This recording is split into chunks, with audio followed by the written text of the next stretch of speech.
Hey, you going everyone, welcome back to the channel. Decided to bring you some MW5 gameplay because I did play it probably about a week ago.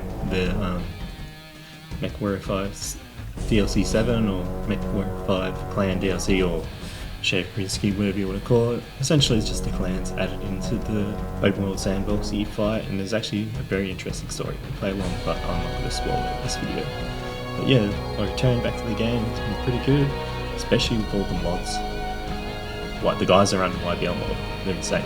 They just updated the mod in about a day to get it functional for the server. They did get bricked at one other time when they changed the companion AI logic. So originally in the old logic with the companions, it's in this video, you probably don't really see it. I've got a few mods going on, got a few different colour mods I was trying out, but I obviously got rid of them because it got hard to distinguish between medium, heavy and small laser when you're fighting. Just make it a little easier to know what to prioritize. That's why the lasers are color coded, so you know what to target and what not to target, who's does more damage. Anyway, but they did change the characteristics. If you put them in a loadout, on your loadout, like you fire grips 1 to 6, they will essentially get they'll essentially use the groups that you want to use and prioritize rather than them choosing and firing one weapon at a time. It was pretty dumb logic. I have no idea why they wanted to do that, but they obviously thought it was necessary at the time. Maybe it was a balancing reason, or it may have been engine the AI limitations they had. They updated it because before that update dropped, fighting the clans is very difficult. You had to be so defensive, or you had to make some really wacky build that's just nukes them. I am playing YBL. Yeah, not mech label, not YBL. Yamol, how do you pronounce it? Whatever, you know what I'm talking about. You don't know, mech lab is a really good mod to open up the customization of your mechs, but it also has the added advantage of making the game harder and more challenging. So the clans were very difficult. I think it was like, cost like 20 to 30 million for a clan mech. Absolute insanity. So yeah, definitely good return. And it's very nice to see Piranha Games have kept the game alive, it kept it going, kept rolling updates. All they really did was just bring things from MechWarrior 5 clans into MechWarrior 5 mercs and just virtually copy and pasted it essentially, but they also have a lot of content. People always want to play mechs. A lot of people have the attitude, especially on Reddit and online, saying it's not a true MechWarrior game unless it's clan mechs. But now there's clan mechs, it's a true MechWarrior game. Especially with the progression with the thing. Also, if you're running that, I know it's a side tangent. If you're running that mod pack for Get Enough Mech Lab, just turn off the progression. The dropship progression, because it just makes it way too grindy than it needs to be. I reckon the mod developers should change it so it's a bit more intuitive, because it feels very grindy and unnecessary. So you'd be trying to do, like, especially when the missions, when you start progressing, you've got a majority of DLC, like I do. I've got every single DLC. So when you progress through the DLC, you virtually have to skip the quest line, or you have to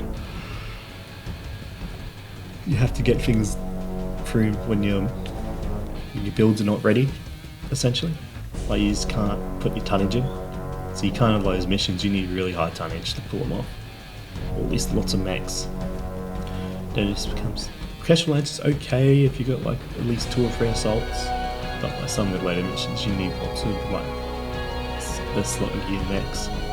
So if you get around that mod, don't use that as you'll make me laugh later.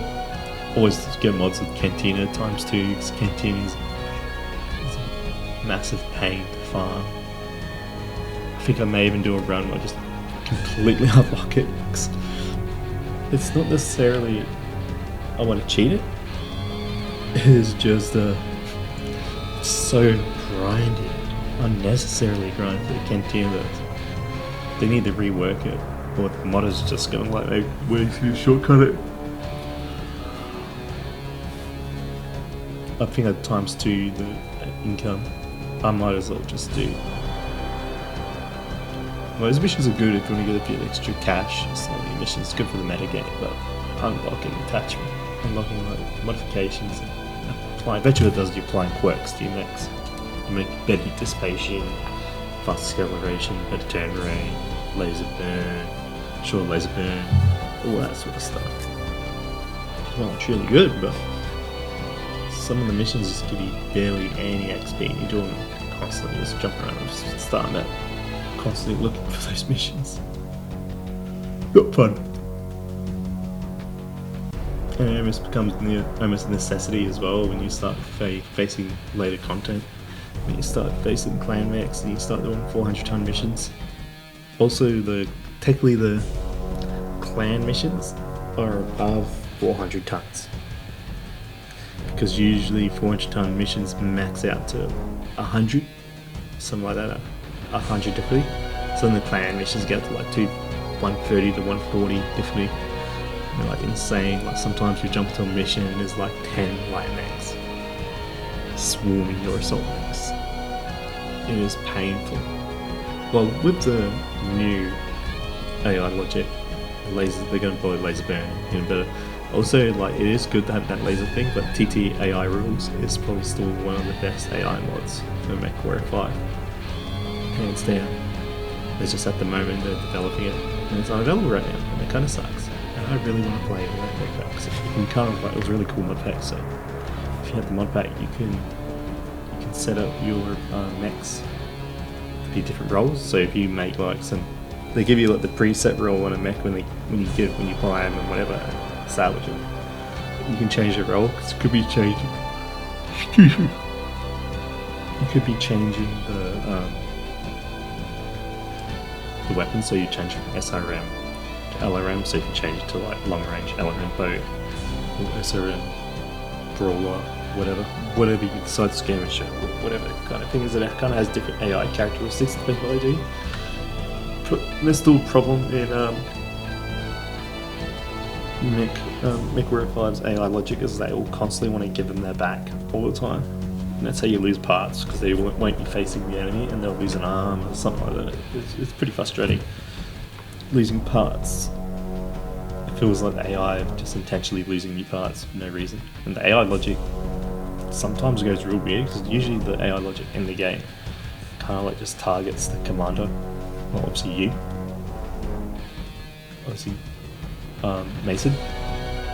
So it's kind of weird though, because when you do that, and sometimes it goes off his head, off his tits, and it'll just go target something else. So target one of your mechs. It's usually like LRM boat or one of your support mechs for some reason.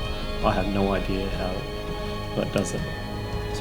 I've noticed with TTAI, it doesn't always constantly focus on the command. They can get really frustrating with higher difficulty missions, so you constantly get focused. It's just not fun. And some builds are pretty interesting. I can show you some of my Yet Another Mech Lab builds for the game, if anyone's interested. And if you got this far in the video, please leave a like and subscribe, and I'll catch you guys in the next one.